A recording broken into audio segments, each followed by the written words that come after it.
కైలాస పర్వతం మహిమాన్వితం, సృష్టిని దిశానిర్దేశం చేసే లయకారుడు పరమేశ్వరుడు నివసించే ప్రదేశం.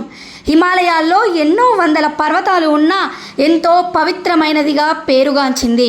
టిబెట్ భూభాగంలో సముద్ర మట్టానికి 21,778 అడుగుల ఎత్తులో ఉన్నది. కైలాసం అంటే స్ఫటికం. టిబెట్ బౌద్ధులు, జైనులు విచ్చుకున్న తామర పువ్వులా ఉందని భావిస్తారు. ఇక్కడే బ్రహ్మదేవుడు సృష్టించిన మానస సరోవరము ఉండును. ఆ పక్కనే రాక్షస తటాకం ఉండును. ఈ నీరు ఉప్పుగా ఉంటుంది.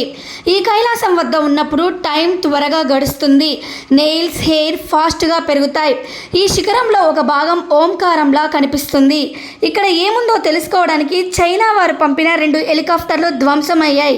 ఇప్పటికీ వాటి చిరునామా లేదు. ఒకానొకప్పుడు సన్యాసి మిలరేపా మాత్రం నడుచుకుంటూ ఈ శిఖరాన్ని ఎక్కేశాడని ఇక్కడ టిబెట్లో ఉన్నటువంటి సన్యాసుల నమ్మకం. Please subscribe.